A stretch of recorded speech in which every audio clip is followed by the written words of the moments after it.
Royal Challengers Bengaluru की team को 25वें महामुकाबले में मुंबई इंडियंस की टीम ने 7 विकेट से हराकर जीता। मैच किया क्वालिफाई की राह से पूरी तरह से बाहर। नमस्कार दोस्तों, स्वागत है एक बार फिर हमारे चैनल में। मुंबई इंडियंस और रॉयल चैलेंजर्स बेंगलुरु की टीम के बीच आईपीएल 2024 के 25वें महामुकाबले में मुंबई इंडियंस की टीम ने आरसीबी की टीम के खिलाफ 7 विकेट से ऐतिहासिक जीत दर्ज करी। तो दोस्तों, इस वीडियो में हम आपको बताएंगे इस महामुकाबले का पूरा हाईलाइट, आखिरकार किस तरह से दमदार परफॉर्मेंस करते हुए मुंबई इंडियंस की टीम ने ऐतिहासिक जीत दर्ज करी। इस महामुकाबले का पूरा हाईलाइट जानने के लिए इस वीडियो को एंड तक जरूर देखें। साथ ही चैनल को सब्सक्राइब नहीं किया है तो आईपीएल से जुड़ी हर एक लेटेस्ट अपडेट के लिए चैनल को सब्सक्राइब करके बेल आइकन जरूर दबा लें। और मुंबई इंडियंस की टीम की ऐतिहासिक जीत के साथ खुश हैं तो इस वीडियो को एक लाइक जरूर करें। तो दोस्तों, हम बात करें इस मुकाबले की शुरुआत से, तो आज के इस मुकाबले में सिक्का उछला मुंबई इंडियंस की टीम के कप्तान हार्दिक पांड्या ने और गिरा भी उन्हीं के पक्ष में, यानी कि मुंबई इंडियंस की टीम ने इस मुकाबले में टॉस जीता और पहले गेंदबाजी करने का फैसला किया। बल्लेबाजी के लिए पहले रॉयल चैलेंजर्स बेंगलुरु की टीम को आमंत्रित किया। इस टीम की शुरुआत से ही बात करें तो पारी की शुरुआत करने उतरे थे कप्तान फाफ डु प्लेसिस, तो उनके साथ थे विराट कोहली, जहां पर कप्तान फाफ डु प्लेसिस ने पहले ओवर की आखिरी गेंद पर कवर पॉइंट की तरफ गेंद को बाउंड्री लाइन के पार भेजते हुए चौके के साथ अपना खाता खोला। तो इसके बाद दूसरे ओवर की आखिरी गेंद पर डु प्लेसिस ने एक बार फिर फाइन लेग के ऊपर से गेंद को बाउंड्री लाइन के पार भेजते हुए दमदार छक्का जड़ दिया। लेकिन यहां पर तीसरे ओवर की तीसरी बॉल पर ही बुमराह ने कोहली को चलता कर दिया। ईशान किशन के हाथों से कैच आउट करवा दिया, जो 9 बॉलों पर मात्र 3 ही रन बना सके और इनको पेविलियन की राह देखनी पड़ी। आखिरी में कप्तान डु प्लेसिस का साथ देने मैदान पर उतरे जैक्स, लेकिन आज के मुकाबले में इन्होंने भी काफ़ी बेहतरीन शुरुआत करी। तीसरे ओवर की 5वीं गेंद पर शानदार शॉट खेला, गेंद को बाउंड्री लाइन के पार भेजते हुए चौके के साथ अपना खाता खोला। तो इसके बाद चौथे ओवर की दूसरी बॉल पर इन्होंने एक बार फिर मथुले की गेंद का शानदार आगाज किया और एक बार फिर गेंद को बाउंड्री लाइन के पार भेजते हुए दमदार चौका जड़ा। तो इसी ओवर की चौथी बॉल पर मथुले ने जैक्स का विकेट लिया। इनको यहां पर डेविड के हाथों से कैच आउट करवा दिया, जो कि 6 बॉलों पर 8 रन बनने के बाद पेविलियन लौटे। तो इसके बाद पारी को संभालने उतरे रजत पाटीदार, जहां पर रजत पाटीदार ने भी इसी ओवर की 5वीं गेंद पर शानदार फाइन लेग के ऊपर से गेंद को बाउंड्री लाइन के पार भेजते हुए चौके के साथ अपना खाता खोला। तो इसके बाद 5वें ओवर की 5वीं गेंद, जो कि गेरार्ड कोटेजी डालने आए थे, कप्तान डु प्लेसिस ने इनकी गेंद का शानदार आगाज किया और दमदार छक्का जड़ दिया। टीम का स्कोर 5 ओवर तक मात्र 35 रनों तक पहुंचने में सफल रहा था। तो इसके बाद 6ठे ओवर की दूसरी बॉल पर पाटीदार ने मिड विकेट के ऊपर से गेंद को बाउंड्री लाइन के पार भेजते हुए चौका जड़ा। तो इसी ओवर की आखिरी गेंद पर डु प्लेसिस ने भी शानदार परफॉर्मेंस करते हुए यहां पर मिड ऑफ की तरफ गेंद को बाउंड्री लाइन के पार भेजा और दमदार चौका जड़ दिया। तो इसके बाद 8वें ओवर की तीसरी बॉल, जो कि शेफर्ड डालने आए थे, डु प्लेसिस ने इनकी गेंद का शानदार आगाज किया। कवर और मिड ऑफ के बीच में से गेंद को बाउंड्री लाइन के पार भेजते हुए चौका जड़ा। तो इसी ओवर की आखिरी गेंद पर पाटीदार ने भी मिड ऑफ के ऊपर से गेंद को बाउंड्री लाइन के पार भेजते हुए चौका जड़ा। तो 9वें ओवर की चौथी गेंद, जो कि गोपाल डालने आए थे, पाटीदार ने इनकी गेंद का शानदार आगाज किया।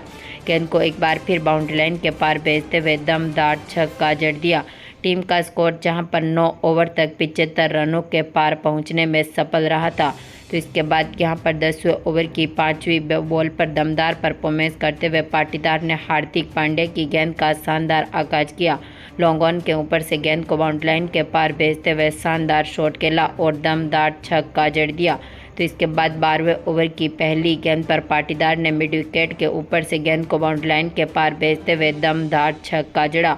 तो इसी ओवर की दूसरी बॉल पर पाटीदार ने एक बार फिर लॉन्ग ऑन के ऊपर से गेंद को बाउंड्री लाइन के पार भेजते हुए दमदार छक्का जड़ दिया और इसी शानदार छक्के के साथ इन्होंने अपनी 50 भी पूरी कर ली। लेकिन इसी ओवर की तीसरी बॉल पर कोटेजी ने यहां पर पाटीदार का विकेट लिया। ईशान किशन के हाथों से इनको कैच आउट करवा दिया, जो 26 बॉलों पर 50 रनों की शानदार पारी खेलने के बाद पेविलियन लौटे।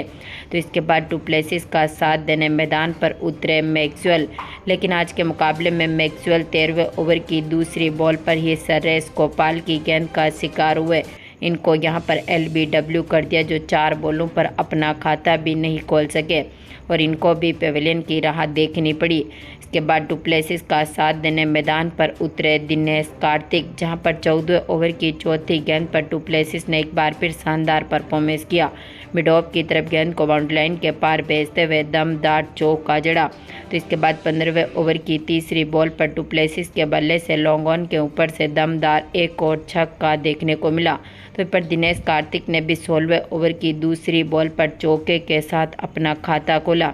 तो इसी ओवर की चौथी बॉल इसके बाद 5वीं बॉल पर लगातार इनके बल्ले से चौके देखने को मिले। तो इसी ओवर की आखिरी गेंद पर भी दिनेश कार्तिक ने मधुले की गेंद का शानदार आगाज करते हुए दमदार चौका जड़ दिया।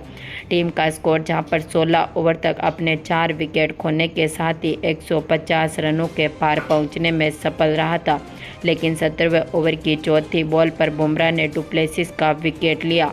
डेविड के हाथों से इनको कैच आउट करवा दिया, जो 40 बॉलों पर 61 रनों की शानदार पारी खेलने के बाद पेविलियन लौटे। तो इसी ओवर की 5वीं बॉल पर बुमराह ने लोमलोर को भी चलता कर दिया, इनको भी यहां पर LBW कर दिया, क्योंकि अपनी पहली बॉल पर खाता भी नहीं खोल सके और इनको भी पेविलियन की राह देखनी पड़ी। तो इसके बाद दिनेश कार्तिक का साथ देने मैदान पर उतरे थे चौहान, लेकिन आज के मुकाबले में यह भी कुछ खास करते हुए नहीं दिखे। हालांकि दिनेश कार्तिक ने काफ़ी बेहतरीन परफॉर्मेंस किया। 18वें ओवर की आखिरी गेंद पर फाइन लेग के ऊपर से गेंद को बाउंड्री लाइन के पार भेजते हुए दमदार छक्का जड़ दिया, लेकिन इसी ओवर की तीसरी बॉल पर बुमराह ने सौरव चौहान का विकेट लिया। इनको यहां पर मधुले के हाथों से कैच आउट करवा दिया, जो 8 बॉलों पर 9 रन बनने के बाद पेविलियन लौटे। तो इसके बाद इसी ओवर की चौथी बॉल पर विजय कुमार को भी यहां पर बुमराह ने चलता कर दिया। इनको यहां पर मोहम्मद नबी के हाथों से कैच आउट करवा दिया, जो अपनी पहली बॉल पर खाता भी नहीं खोल सके और इनको भी पेविलियन की राह देखनी पड़ी। आखिरी में दिनेश कार्तिक का साथ देने मैदान पर उतरे आकाशदीप, जहां पर दमदार फॉर्म में उतरते हुए दिनेश कार्तिक ने काफ़ी बेहतरीन परफॉर्मेंस किया। 19वें ओवर की आखिरी गेंद पर शानदार शॉट खेला। बुमराह की गेंद का बेहतरीन आगाज करते हुए दमदार छक्का जड़ दिया। तो आखिरी ओवर की तीसरी बॉल पर दिनेश कार्तिक ने शानदार परफॉर्मेंस करते हुए मधुले की गेंद का बेहतरीन आगाज किया, दमदार छक्का जड़ा। तो इसी ओवर की चौथी बॉल पर इन्होंने एक बार फिर स्क्वायर लेग के ऊपर से गेंद को बाउंड्री लाइन के पार भेजते हुए दमदार छक्का जड़ दिया। तो इसी ओवर की 5वीं गेंद पर इन्होंने यहां पर दमदार चौके के साथ अपना अर्धशतक भी पूरा कर लिया। यानी कि आज के मुकाबले में RCB की टीम ने अपने 20 ओवर में 8 विकेट खोने के साथ ही 196 रन बना दिए। यानी कि 197 रनों का टारगेट अब मुंबई इंडियंस की टीम के सामने रख दिया। हम बात करें मुंबई इंडियंस की टीम की शुरुआत से, तो इस टीम की तरफ से पारी की शुरुआत करने उतरे थे हिटमैन रोहित शर्मा, तो उनके साथ थे ईशान किशन। यहाँ पर दोनों ही खिलाड़ियों ने टीम को काफ़ी मजबूत शुरुआत दिलाई। दूसरे ओवर की तीसरी गेंद पर ईशान किशन ने स्क्वायर लेग के ऊपर से गेंद को बाउंड्री लाइन के पार भेजते हुए छक्के के साथ अपना खाता खोला। तो इसके बाद तीसरे ओवर की पहली गेंद पर भी ईशान किशन ने एक बार फिर टापली की गेंद का शानदार आगाज करते हुए बैकवर्ड पॉइंट की तरफ गेंद को बाउंड्री लाइन के पार भेजा, दमदार चौका जड़ा। तो इसी ओवर की दूसरी बॉल इसके बाद तीसरी बॉल पर लगातार इनके बल्ले से चौके देखने को मिले। दोनों खिलाड़ियों ने काफ़ी बेहतरीन पार्टनरशिप करी। चौथे ओवर की आखिरी गेंद पर रोहित शर्मा ने भी शानदार शॉट खेला और दमदार छक्के के साथ अपना खाता खोला। इसके बाद 5वें ओवर की पहली गेंद पर ईशान किशन ने एक बार फिर दमदार परफॉर्मेंस करते हुए सिराज की गेंद का बेहतरीन आगाज किया। डीप बैकवर्ड स्क्वायर लेग के ऊपर से गेंद को बाउंड्री लाइन के पार भेजते हुए छक्का जड़ा। तो इसी ओवर की दूसरी बॉल पर इनके बल्ले से चौका देखने को मिला। तो इसी ओवर की तीसरी बॉल पर इन्होंने एक बार फिर दमदार परफॉर्मेंस करते हुए छक्का जड़ दिया। तो इसके बाद दोनों खिलाड़ियों ने यहां पर 9 ओवर तक की अपनी शतक की साझेदारी करके दिखाई, लेकिन दोनों खिलाड़ियों की इस बेहतरीन पार्टनरशिप को तोड़ने में सफल रहे आकाशदीप सिंह, जिन्होंने यहां पर 9वें ओवर की 5वीं गेंद पर ईशान किशन का विकेट लिया। इनको यहां पर 34 बॉलों पर 69 रनों की शानदार पारी खेलने के बाद विराट कोहली के हाथों से कैच आउट करवा दिया। तो इसके बाद पारी को संभालने उतरे हिटमैन रोहित शर्मा के साथ सूर्य कुमार यादव, जहां पर हिटमैन रोहित शर्मा ने भी 10वें ओवर की दूसरी बॉल पर शानदार परफॉर्मेंस करते हुए एक बार फिर गेंद को बाउंड्री लाइन के पार भेजा, दमदार चौका जड़ा। तो इसके बाद 11वें ओवर की पहली गेंद पर सूर्य कुमार यादव ने भी डीप मिड विकेट की तरफ गेंद को बाउंड्री लाइन के पार भेजते हुए चौके के साथ अपना खाता खोला। तो इसी ओवर की तीसरी बॉल पर सूर्य कुमार यादव ने एक बार फिर डीप मिड विकेट की तरफ गेंद को बाउंड्री लाइन के पार भेजते हुए छक्का जड़ दिया। तो इसी ओवर की 5वीं गेंद पर इन्होंने एक बार फिर डीप बैकवर्ड स्क्वायर लेग के ऊपर से गेंद को बाउंड्री लाइन के पार भेजा, दमदार छक्का जड़ा। तो इसी ओवर की आखिरी गेंद पर इन्होंने एक बार फिर इसी दिशा में स्क्वायर लेग के ऊपर से गेंद को बाउंड्री लाइन के पार भेजते हुए दमदार छक्का जड़ दिया। इसके साथ ही 12वें ओवर की पहली गेंद पर हिटमैन रोहित शर्मा ने एक बार फिर डीप स्क्वायर लेग के ऊपर से गेंद को बाउंड्री लाइन के पार भेजा और दमदार चौका जड़ दिया। लेकिन इसी ओवर की दूसरी बॉल पर दमदार फॉर्म में उतरे वेली जैक्स ने हिटमैन रोहित शर्मा का विकेट लिया। टापली के हाथों से इनको कैच आउट करवा दिया, जो आज के मुकाबले में 34 बॉलों पर 24 रनों की शानदार पारी खेलने के बाद पेविलियन लौटे।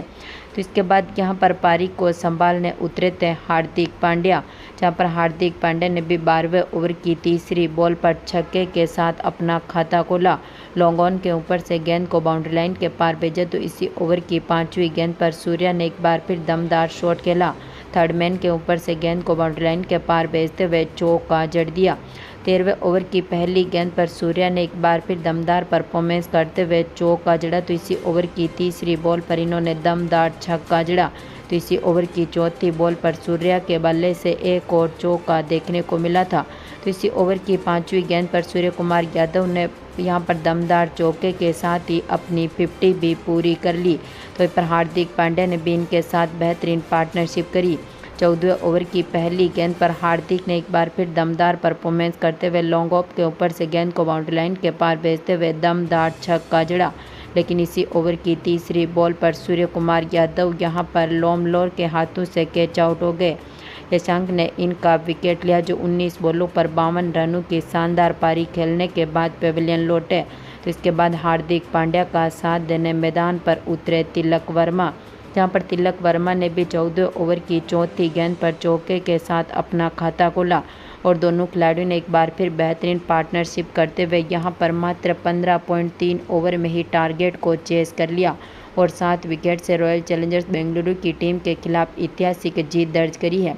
तो दोस्तों, आपको क्या लगता है, क्या मुंबई इंडियंस की टीम इस बार क्वालिफाई में पहुंच पाएगी? अपनी कीमती राय कमेंट बॉक्स में ज़रूर दें और इस वीडियो को ज़्यादा से ज़्यादा लाइक और शेयर ज़रूर करें। धन्यवाद दोस्तों।